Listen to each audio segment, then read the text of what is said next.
attracted to. This 80-year-old won the lottery and became a kingpin. That is an insane title, food.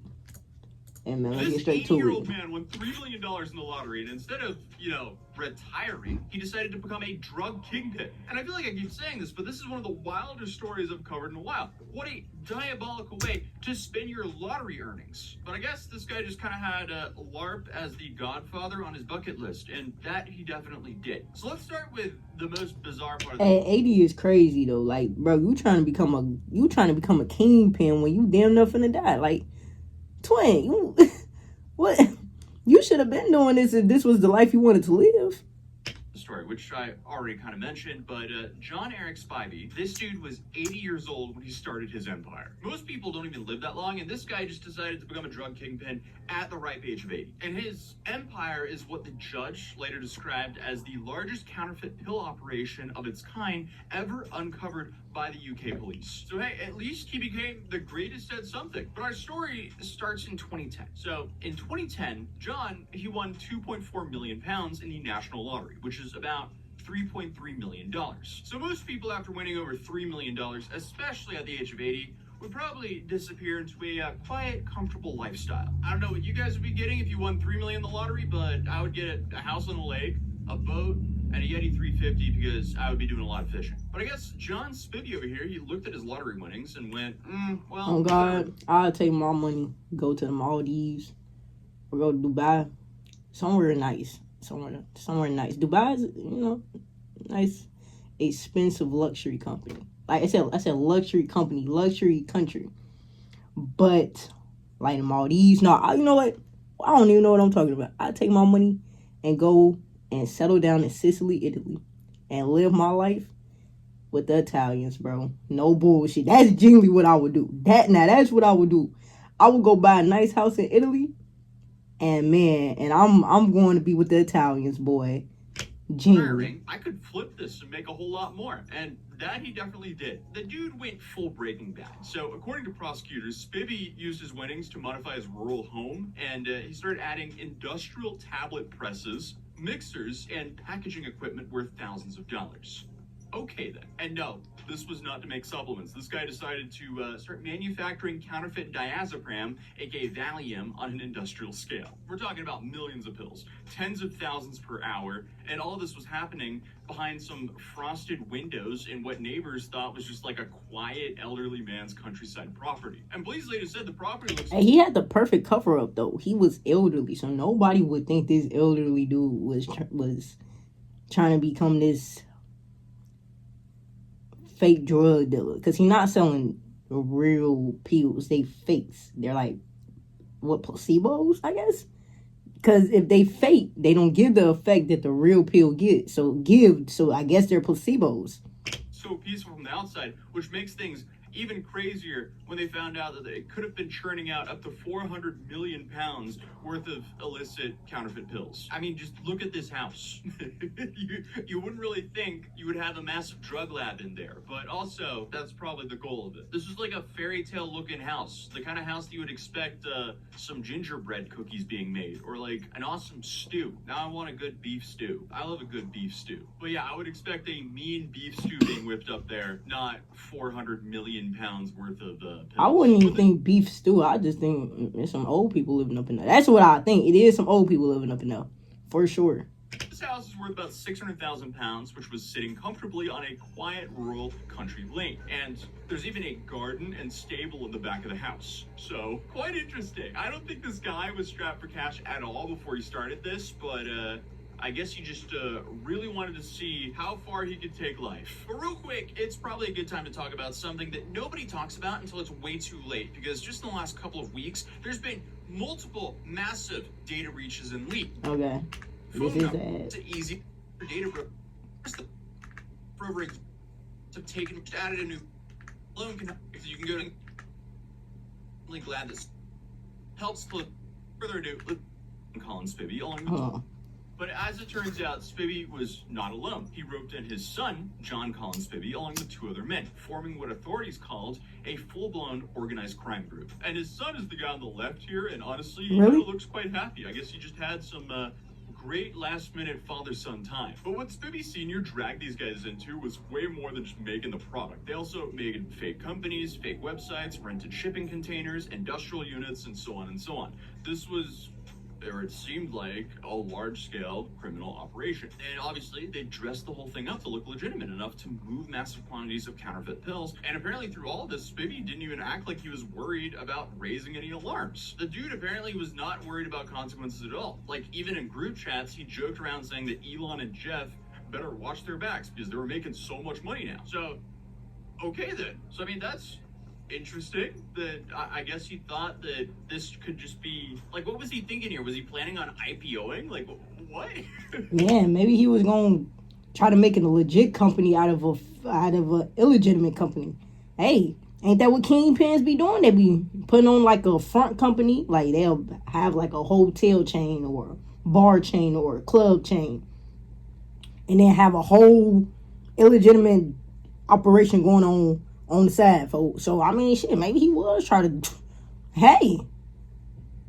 So I guess this 80-year-old fake Valium Kingpin thought he was on some like billionaire mogul status, but that ended up biting him in the ass because police also say the group was stockpiling firearms, including automatic weapons, silencers, ammunition, and that also ties the operation into way more serious organized crime. And just like a whole bunch of these organizations, unfortunately, it caught up to them. Because once police started actually investigating them, it didn't take too long for it all to start crashing down. And investigators say that this really kicked into high gear around 2020. So maybe he was just really bored during COVID or something like that. Or maybe there was just way more demand there suddenly. But I guess others spend the pandemic playing video games, learning to knit, watching every single Netflix show ever created. But this Man, what was I doing over the pandemic, bro? I can't even remember, twin. I was, playing the game every day. Genuinely playing the game. And that's all I could remember was like literally like just playing the game, folks. And doing online schooling and talking to friends. There was nothing else you could do. Shit, and watching TV. Like, there was nothing else you could do over the pandemic, twin. Maybe over here, you just binged all of Damn, the pandemic, you know that what? was, bro, that was crazy. I'm going to LARP as Walter White with counterfeit pills instead. Okay, so it was in 2020 that Spivvy and others began manufacturing counterfeit diazepam tablets at a scale that doesn't just happen by accident. So this was industrial production, like the kind of setup you would expect from a legitimate pharmaceutical facility, not some cottage in rural Greater Manchester. But to keep everything moving, apparently they set up a whole fake front-end company where they were selling like tablet presses, powdered supplements, and packaging machines. So on paper it looked very boring, but in reality it was a cover to hide the whole real operation that was going on in the background. And they even rented a shipping container to store supplies and millions of finished pressed pills that were waiting to hit the streets. But according to police, they were actually made to look like a real Valium, but instead, obviously they were counterfeit, and they were also laced with atozy, which is a whole lot more dangerous. And I can easily be so is that like the fent? Because it said, what, that's a U.S. substance based in the U.S. Oh, wait, no, that's based in the U.S. Oh, never mind. With atozy, which is a whole lot more dangerous. And I could easily be botching that name right now, but apparently atozy I wasn't too far off. Atozy is banned in the United States, and typically it's prescribed for anxiety, but in high doses it can lead to unconsciousness, respiratory failure, and death. So it's best to avoid this. But obviously this is something very bad to add into counterfeit pills, which is why one should never take any counterfeit pill ever. And obviously this did catch up to them, because in April of 2022, officers stopped a vehicle connected to the group. Inside, they found 2.6 million counterfeit pills. What a crazy traffic stop. Damn. Oh boy, I know them motherfuckers got a raise, twin. I know they did. I know they got some type of incentive for that. Some type of incentive. Because 2.6 million, damn, what a drug stop, for real. So the estimated street value from just that one traffic stop ranged from about 1 million to way into the millions, depending on how it was sold.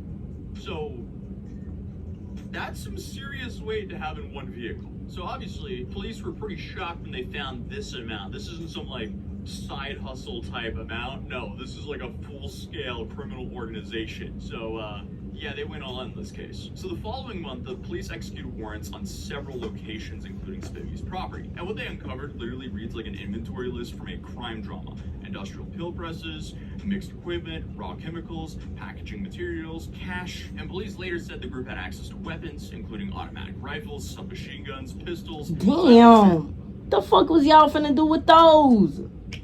And a large quantities of ammo. And if you know anything about how the UK is with gun regulation, you would know that's not the easiest thing to get there, and wow, that is extremely illegal. And of course, the numbers just kept getting bigger because authorities estimated the total potential street value of the illicit pills that were produced by that operation could have reached the hundreds of millions of dollars. Damn.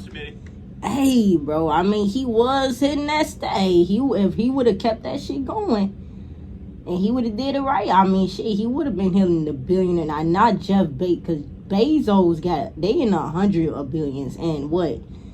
Elon almost touching $1 trillion, folks. Like, that nigga's damn near there. So, I mean, even when you wouldn't still have been that caliber, that caliber is, am I using the right fucking word, twin? Hold on, bro. I think I am. First of all, I didn't even spell it right. Shit.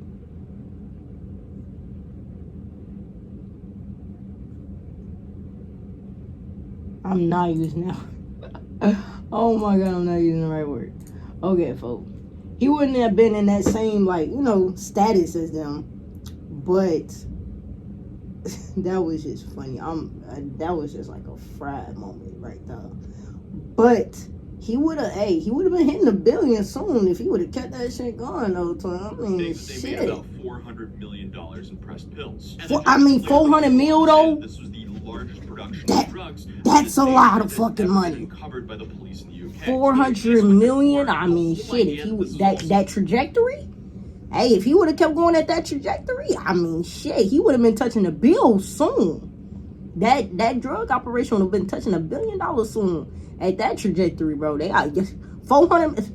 Shit. Misunderstanding. Obviously, that's damn near $500 million right there. Pointed out this entire operation centered around Spivey's own house that he had paid for and modified using his own lottery winnings. So by the time it hit the courthouse, the age defense was not working how the defense wanted it to work, apparently. But Spivey denied knowing anything about the operation. He just claimed that he owned the house and he let them use his house.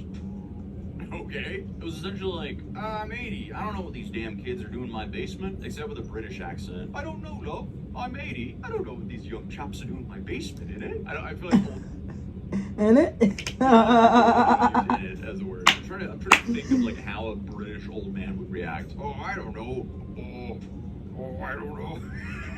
Yeah, I'll just see myself out. But his lawyer even tried to shift the blame at one of the other guys who was not his son, saying, that guy, Callum, he was running the whole show. And at one point, the defense quoted Callum himself referring to Spivey as the guy whose gaff we used as a millionaire. Gaff is such a funny word. I forgot they used gaff as like, oh, that's his spot over there. But they were basically insinuating that Spivey had the money and the property, but he was just the landlord, not the guy running the show. But obviously, the prosecutors were not having it. They were like, Spivey... Wow, so they wasn't trying to... Man, look, I would have put... Man, look, this is a RICO. At this point...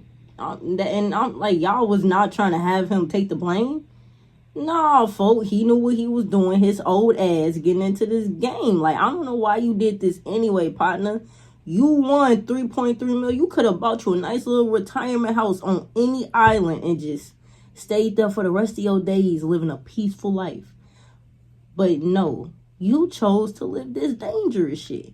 So nah, twin, you finna go down, and you just gonna have to die in jail now. This guy, not only was he the landlord, he owned the house and so on, no, he modified the house specifically for this operation. And the judge even pointed out how much of the operation revolved around Spivey's own house. Because the judge, in quotes, said the fact that the house looked so nice and it's in that ostensibly rural, quiet area, helped work as the backbone for a massive counterfeit drug pipeline. So the judge did not side that Spivey just didn't know anything about it and was just like a dumb landlord. And in quotes said, despite your lottery win, you continue to live a life of crime beyond what normally would have been your retirement years. And the jury agreed. So Spivey was then convicted on multiple counts: conspiracy to produce and supply Class C drugs, possession of firearms, possession of ammunition, and perverting the course Naturally.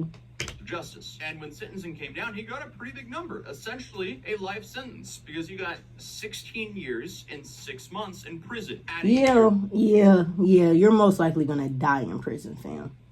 And obviously he wasn't the only one going down. His son, John Collins Spivey, he was also sentenced to 9 years in prison. Lee Drury received 9 years and 9 months. And Callum Dorian, the guy the defense was trying to paint as the mastermind, he had already been sentenced in 2024 for 12 years. This whole situation is just so unnecessary, though, because the guy was already retired. That's what I'm saying.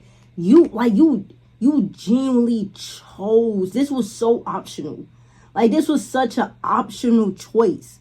You won 3.3 mil in a lotto, folks. You could have took that bread and went about your days, twin. And could have lived the rest of your days on any island you thought was best for you. Bought a little house or built a little house and just lived out the rest of your days on that peaceful island, looking at that serene view. But no, bro. No, you chose. This was such an optional choice. It was like so optional. You did this willingly. Like, you willingly chose to live this life. You did not have to do this. So yeah, it's crazy that you just decided to die in jail. That's insane, bro. Hey, man, if y'all enjoyed the video, bro, y'all already know what the fuck to do, man. Like the video, subscribe to the channel, turn on post in case y'all boys new. I'm gonna catch y'all boys in the next one. Yeah.